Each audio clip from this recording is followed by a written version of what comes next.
When running a business means Where did I put that receipt? we can help you with instant accounting, free software that does your bookkeeping for you. When running a business means Wait, what do you mean the container hasn't arrived? we help protect your business from risk with Mohwebi Insurance. And when it means How do we pay our staff that don't have bank accounts? we help you make multiple payments directly to people's phones with e-wallet bulk send. At FNB, we're constantly innovating to help business owners at every stage of their journey.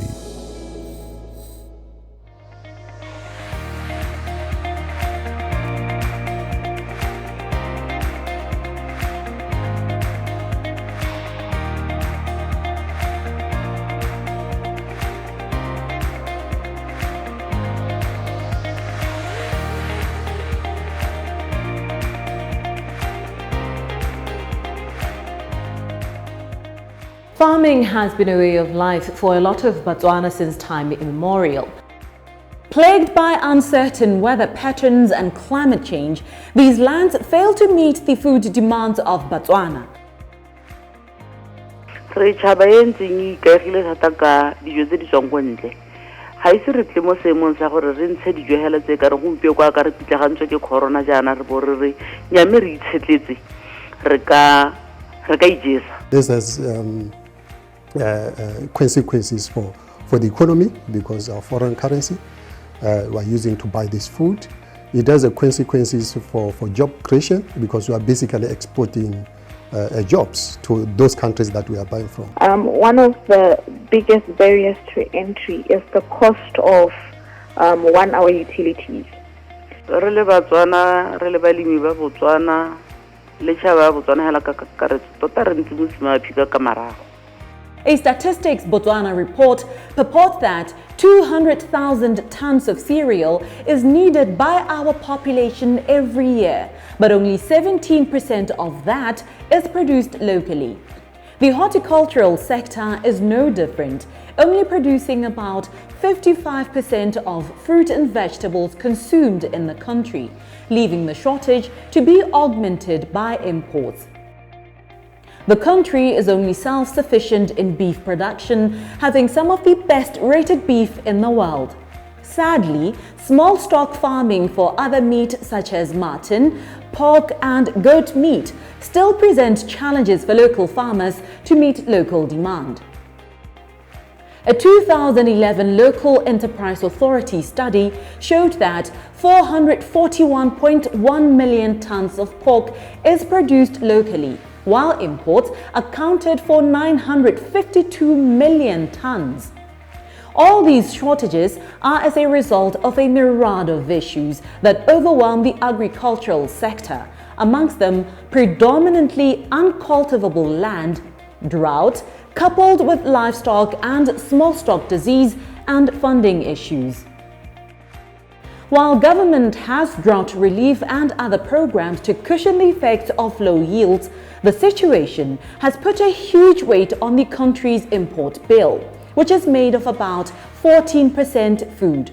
Experts have been called in by government to map a way forward, but all these challenges continue to threaten every effort to be food self-reliant.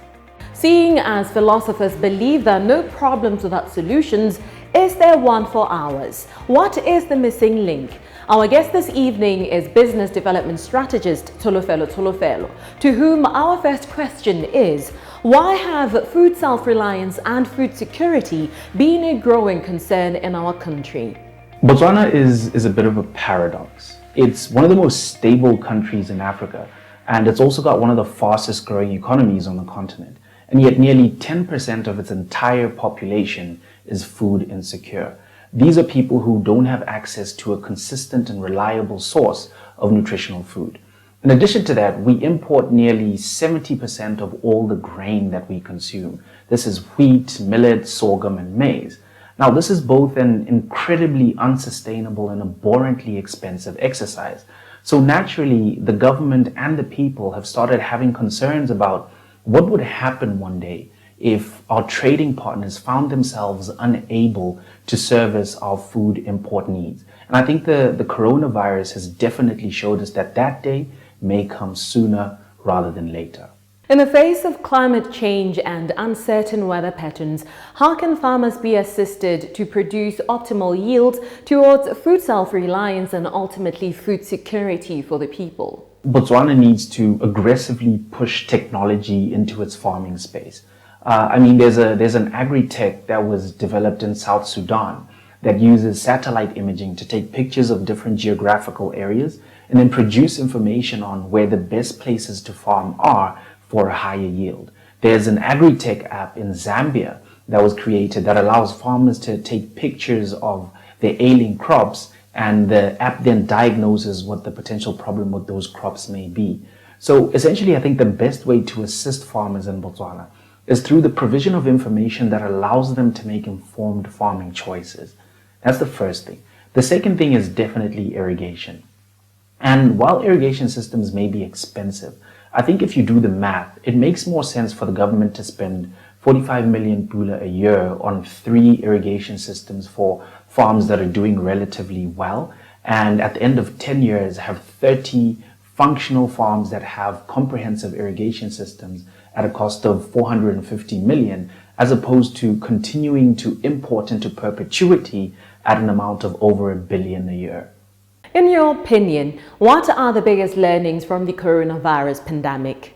By far the most important takeaway for Botswana from the COVID-19 pandemic and its accompanying lockdown is the need to invest in self-sustenance, especially insofar as food is concerned. Because the coronavirus isn't the first pandemic to spin the world off its axis, and it definitely won't be the last.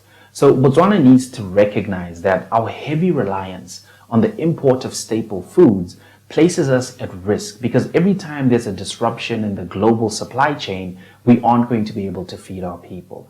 Additionally, it's important for us to know that pandemics aren't the only threat. Things like wars and political unrest within the countries we import from would also make it severely difficult for us to import food and by extension feed our people. So we definitely need to restructure our local agricultural industry.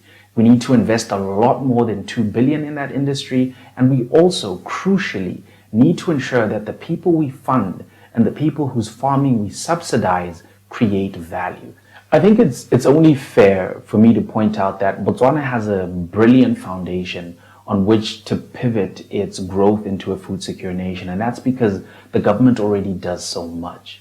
But while food security is attainable, it isn't easily attainable, because tough decisions and sacrifices need to be made. And in order for tough decisions and sacrifices to be made, there needs to be an intersection of 3 things. The social political will to act needs to overlap with a nationwide understanding of the importance of food security, which then needs to overlap with the bravery on the part of the government to make unpopular decisions. Is Botswana ever going to be food self-reliant, and what would it take for us to get there? Step 1, and this is slightly controversial, expropriate arable land that remains unused for extended periods of time and reallocate that land to people who actually want to farm. Over the past 2 years, only 40% of all available arable land was farmed annually. That's just unjustifiable. Step 2, defund low priority areas and reallocate more budget to the agricultural sector. Improving lives costs money. Step 3, prioritize funding farmers who are in high yield areas. These days, technology allows us to know where the high yield areas are. The problem with our current system is no matter who you are, where you are, if you have land and a desire, you're given free seeds, a subsidized fence, and then you're allocated a tractor in order to help you plow. There's a lot of wastage in that kind of system. Step 4, prioritize funding farmers who do well when funded. So you have land, you're in the right place, and you have a desire, and we subsidize your farming. We then look at your yield over a 2-year period, and if your yield is too low, we either lower your subsidy or we stop funding you altogether. What that does is it will incentivize people to work harder to produce higher yield. But it will also mean that we have more money available to allocate to people who are doing a lot better in terms of the yield that they're producing. Step 5, improve on accountability systems. We need a comprehensive checks and balance system. We need to know who was funded, how much they were funded, what metric was used to determine that they needed to be funded. And the system is something that needs to come under review either annually or every 2 years. The information we collect from reviewing our systems would then allow us to make better informed decisions going forward.